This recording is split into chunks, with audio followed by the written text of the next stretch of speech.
Hi, everyone. Welcome to a podcast about the critical issue of pathways in high school mathematics. Joining us today is Cathy Seeley, a former president of NCTM and a leader in issues of high school math in particular and building equity in high school math. He worked at the Dana Center and has a long history with the Texas Education Agency. Eric Milou and I are the co-authors of the new Invigorating High School Math, and we just thought that it would be fun to share some of our concerns with you on different topics. Today's topic, high school mathematics pathways. So why don't I just open it up with the question of, so what do we mean by high school mathematics pathways? Well, I think you guys have done a pretty nice job of discussing that in the book, which I'm really excited about, by the way. And I'm just delighted to see this notion of thinking of other ways to progress through high school besides a single or double track, as you both know. For decades now, back in the 1980s, Lynn Steen, the mathematician, and others were saying, calculus doesn't need to be the linchpin, the single goal of where all of our students are headed. And it's not enough to just say, oh, yeah, we've got a high school sequence, Algebra 1, Geometry, Algebra 2. Let's just put everybody into it, and that'll be equitable. And as you both know, we have all kinds of tracking issues and equity issues that have been exacerbated by that decision to stick everybody into a very old traditional sequence. So I think one of the ways to think about it is that everyone leaves fifth grade and goes into sixth grade.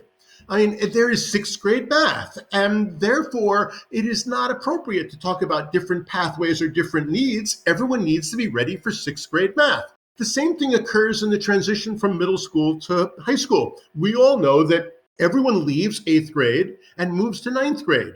And so in a strong program, eighth grade is something that prepares students for ninth grade. And since everyone gets to ninth grade, we have a coherence there. We all know that high school leads to a whole range of jobs. It is something that leads to everything from highly competitive four-year colleges to a whole range of other post-secondary options and training and technical schools. And so the idea that everyone has a similar experience in high school is absurd. And it doesn't prepare people for a world where mathematics is so desperately needed. And so this idea of pathways becomes really important. Well, this conversation is so important. And let's face it, it's all centered around one thing. It's all centered around whether or not Algebra 2 is a requirement for all kids in today's world. And one of the rare agreements, almost all mathematical organizations, including NCTM, MAA, ATMAT, AMATYC, the Association of Math Associations of Two-Year Colleges, have all called on change in high school math curriculum. All of them, including all of us on this call, agree that all kids need algebra and geometry, hopefully in an integrated approach over the course of their 9th and 10th grade years. But what comes next is the debate we are having. The debate is Algebra 2 a required course for all kids? And we all know Algebra 2 is pencil and paper methods for various types of equations, quadratics, exponentials, rationals, polynomials, and radicals. And historically, it's for preparation for calculus. Cathy has said very many times that Algebra 2 is a prime example of a course with students struggling just to pass, even if they do so without understanding, and with some students dropping out of school or diverting their future paths slowly because they haven't been able to succeed in the irrelevant content of Algebra 2. So I pass it right to Cathy there to expand on that quote. Well, and the thing is that as relevant as that quote may have been, I don't know, 5 years ago, 10 years ago, in today's world of technology, you look at the curriculum of Algebra 2 and the content in there and you think, really? That's how these students are going to make their way in the world? I mean, even students going on to calculus aren't going to be doing things the way that we're looking at them in an Algebra 2 class. And as Steve is talking about, the idea that realizing that students are going into tech programs and training programs and nursing programs and business, even in colleges, going into business fields and social sciences and the arts, and not to mention the military or whatever other kinds of options there may be, or going to two-year colleges. So this notion that this frankly archaic Algebra 2 course, I would argue it's not that good for anybody. And so I was excited to see in your book you're thinking about changing or reimagining the content of what would be in an advanced algebra course that might prepare students for going on to calculus if that's where they're headed, but looking at other options, other pathways, other ways through the high school curriculum for the many, many students who may be going in other directions. Even those who may be interested in some of the STEM fields aren't going to need that kind of direction. So I think acknowledging the existence of technology, acknowledging that we are the only country in the world essentially that offers a course like this. There's so many reasons to be rethinking what we're doing, and I think y'all are nailing it in terms of the way to improve high school mathematics starts with looking at that course and what comes before it and what directions we can come to at that point in a student's career. Steve, the pushback often in many conversations is that Algebra 2 is more rigorous than any other alternative math course option. How do we respond to those who say that Algebra 2 is the most rigorous and options like statistics and quantitative reasoning are not? So I think that's a great question, and I encourage everyone who says that to get their hands on a Algebra 2 final examination and give that test to Google and to Alexa. What's rigorous about a test where a piece of technology provides the opportunity to pass that test, knowing no mathematics except being able to read or enter those problems? I mean, what does synthetic division and trig identities and polynomial arithmetic, just to name a few things, have to do with preparing people for an understanding of different kinds of functions, a sense of which model makes the most sense, an ability to use technology to support the opportunity to solve problems? And that's all missing in Algebra 2. There's so much that's in Algebra 2 that people justify as needed for calculus, and yet that isn't even true when so much of the calculus becomes just critical understandings about rates of change and area under curves that are really the essence of that course. So I think what's important here is an understanding that we have, thanks to the Common Core, sort of universal understanding that less is more, internationally benchmarked, more focus, and this idea of trajectories at K8. We understand that for the first time in many of our professional careers, there are real and substantive changes at the freshman and sophomore levels at colleges and universities all across the country. That some of the largest colleges and universities recognize that the traditional run to calculus is not serving many, many disciplines because there is no statistics, there is no data, and kids are not prepared for those kinds of things. And so what we're really saying is high school increasingly is the outlier. High school teachers have been provided with minimal guidance. The Common Core at 912 certainly didn't provide much guidance. We have not been able to recognize that that there is such different needs beyond just the traditional approach. Now, no one is saying throw any of that out. I mean, we're saying that there will always be a calculus pathway, but there's got to be alternatives for the majority of students. Many studies suggest that calculus is needed for about 20% of the college students. But what about the other 80%?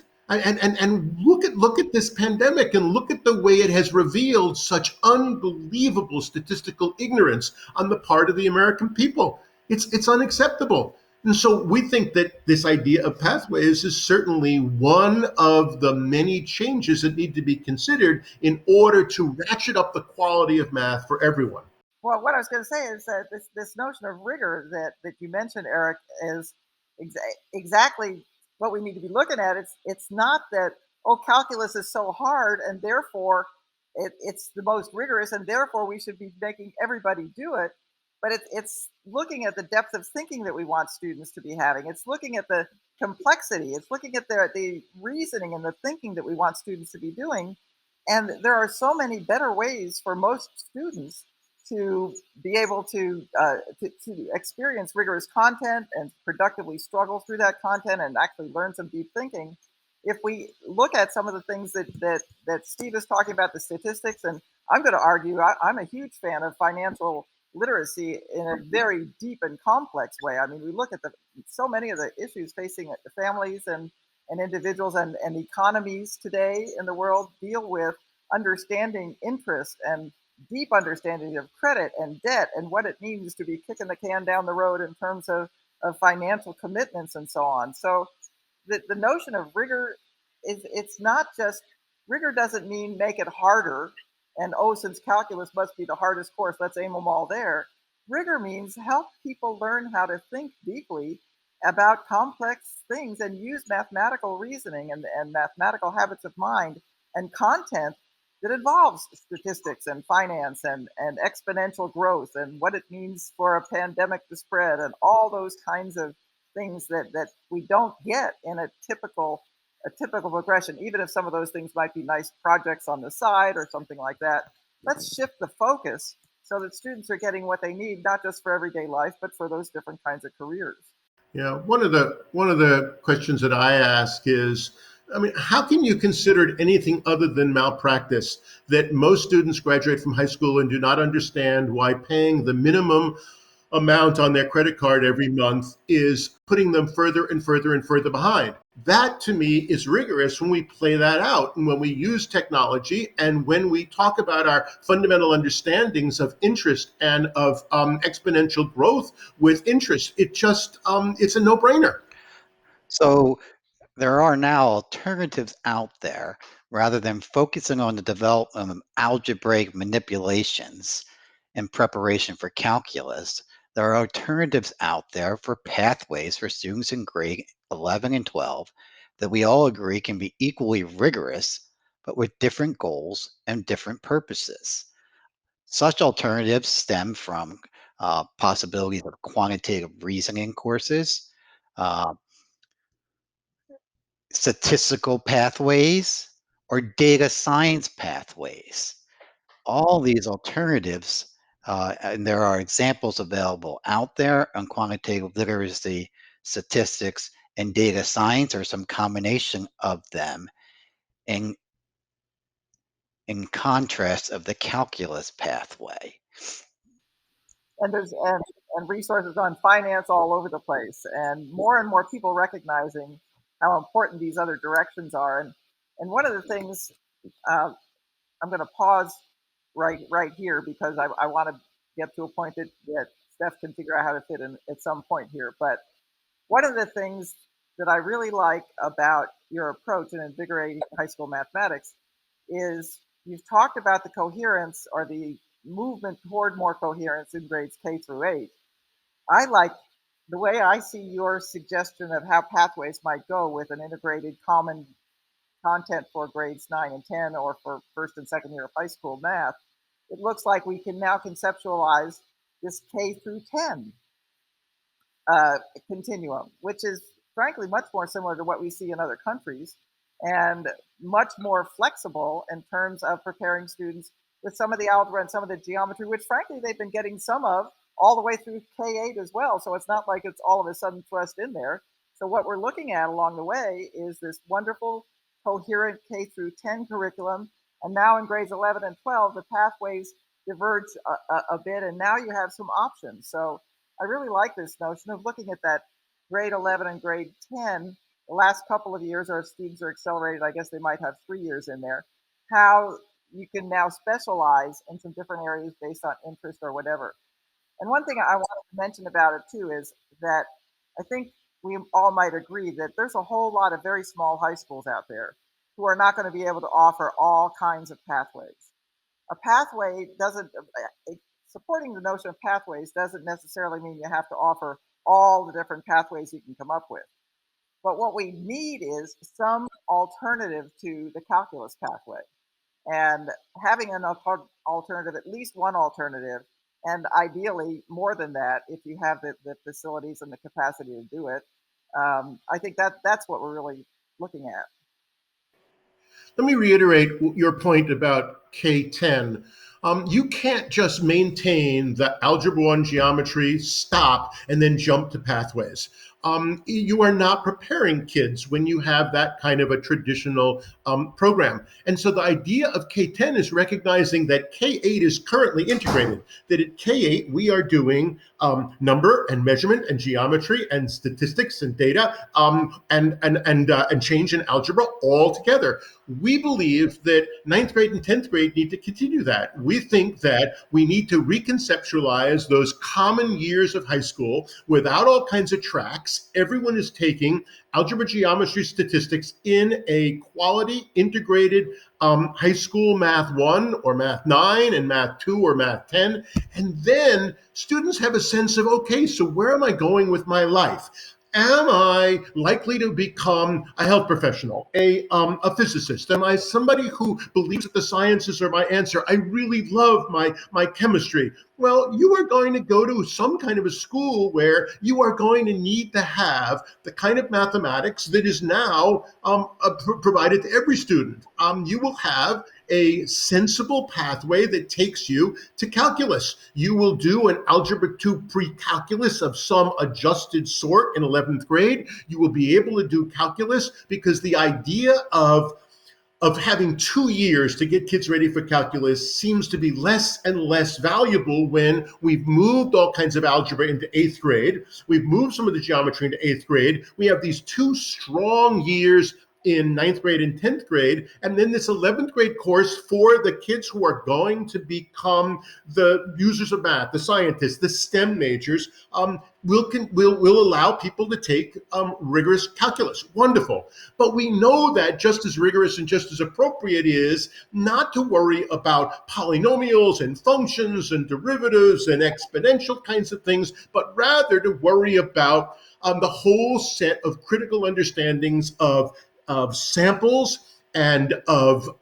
confidence intervals and of probability and of fairness and of how you do election kinds of things, how you are using statistical understanding in 2 years of high school, and you really are ready to jump into a college level statistics course. You already will know enough to be able to thrive in a freshman economics class or in a freshman sociology course. You will be able to handle nursing if that's what you choose to do. It just makes so much sense. And then there are some people who aren't sure they're going to go to college and they're not sure what's going on. And that's where this idea of quantitative literacy, this data literacy, and the financial literacy becomes so critical. Cathy, you've been a leader in this country for over 10 years about quantitative literacy. And in schools that have used it, there have been tremendous successes. But again, it's been a dumping ground for too many places, or for the kids that just didn't want to move on. And I think that we have not codified it in the minds of parents and the community and guidance counselors for just how important that is. And so it is legitimate, it is rigorous, whether you are doing the quantitative literacy or whether you are doing the statistical pathway or you're doing the calculus pathway. And we really are serving students on the basis of their interests and needs and not on this ridiculous notion that we have a one-size-fits-all approach. Many, many of these materials exist today out on the web.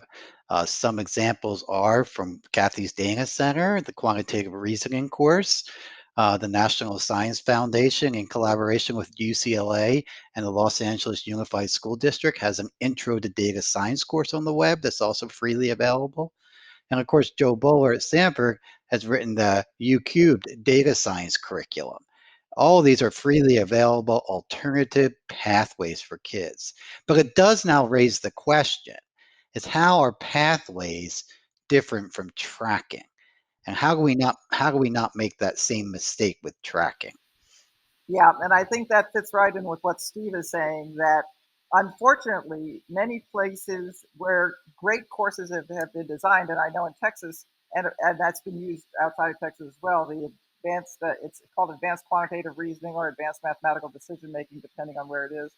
And that course is a wonderful course with good rigorous thinking and mathematics in it, unless someone decides, oh, good, here's something that's not Algebra 2. Therefore, we can put students in there and who don't do math well, who are going to just be able to have a backup, and we can use it to help them get ready. We won't really follow the curriculum too much, and instead we'll just kind of lower the expectations for those students. And so I think I want to come back to the point that y'all are making in many different ways, and that is the pathways aren't about lowering our expectations.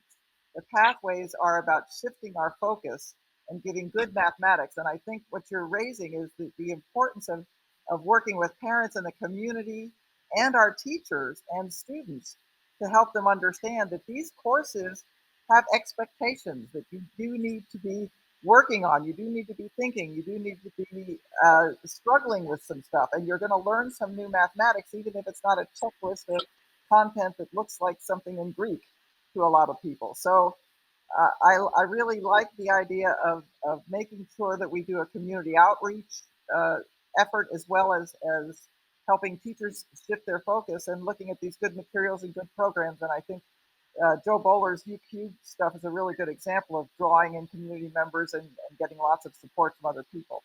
So I think the more and more we can do that and work with the colleges and universities to recognize the rigor in these courses and accept it. And in some states where we're seeing efforts like this, for example, in Utah, where they've been doing a more integrated math program along the way, they've been working with their universities so that the universities accept and recognize, yes, these are good rigorous courses, even though they're not called Algebra 2 and pre-calculus and so on. So this is really, a critical question, and I think we've got to, really hone in on, what both of you are talking about. Tracks are different levels of the same course. We all know what tracks are. There's an honors track, there's a regular track, and there's an essential track or some other euphemism that we use to deal with the weakest kids who get the newest teachers with the lowest expectations. We don't question the content, even though we adjust it. We only question the kids' so-called ability. That is what ends up with dead ends. First of all, with the honors track, all we're doing is separating out the brightest kids so that they are not able to inform the learning of everybody else, which is a problem. And most importantly, tracking when implemented means that the lower tracks end up getting the lowest expectations with a modified content of stuff that they don't need. So I walk into a lower track Algebra 1, and all I see is they're solving linear equations and simplifying and evaluating expressions. They're never using Desmos. They are never solving problems. They are never dealing with the big idea of function. That is malpractice. That is tracking at its worst. We're saying, wait a second, there are pathways where it's not a track when you're talking about different content. We are saying choose the appropriate content for where you are and what your interests are. I think that if we were doing the financial literacy and some of the data work and we were worrying about teaching it effectively, my goodness, there's more rigor to that than there is to memorizing some of the craziness for the chain rule in calculus. That's not what makes calculus rigorous. So I think that it's the quality of the questions and the ways in which we motivate students. And that's why this is certainly not tracking in any way, shape, or form. This is accommodating to the amazing differences in where students are going after high school. And Steve, I want to sort of elaborate on one thing you said, because tracking can also exist when we do have different courses altogether. And so let's not look at fake pathways where we look at courses like, oh, here's a mathematical modeling with applications. That's a course that's been around in Texas forever and ever. And it sounds real good, and it might even sound like a pathway. But in fact, when we look at it, it's, oh yeah, that'll be a test preparation. So just changing the names of the courses doesn't do it enough. We have to be looking at this notion of keeping the rigor there. And rigor doesn't necessarily mean impossible to pass. It ought to be something that, because it's so relevant and so meaningful and taught in ways that are engaging and focusing on reasoning, that students can succeed in these courses. They don't have to be able to decode the the abstractions of Algebra 2 in order to be good at math, in order to be able to succeed in mathematics to a level that will really help them, regardless of the direction they're going. So as we wind this down, I will simply say as a closing piece, number one, the book actually doesn't just have pathway names. It doesn't just say these are the courses. The book really spells out specific content and objectives and expectations and essential understandings for each of these courses. I mean, there is an outline for an 11th grade calculus track. Sorry, that was a mistake. A calculus pathway course. There is also a detailed outline of what this statistics might look like, leading to an AP Stat course. And there are resources in the book, the whole range of things that Eric talked about, that are on the web and that people can pick and choose from to be able to create these courses. Eric, you want to finish this up with the last word? Wow. Teachers understand that the traditional Algebra 2 and pre-calculus courses may have been entirely appropriate for some students, but they are not meeting the needs of the majority of high school juniors and seniors, and we all agree on that. And the time has come, finally, the time has come to consider a system of alternative, rigorous, yet relevant courses allocated to different pathways for high school students, for better math for all of our students. Amen. Amen.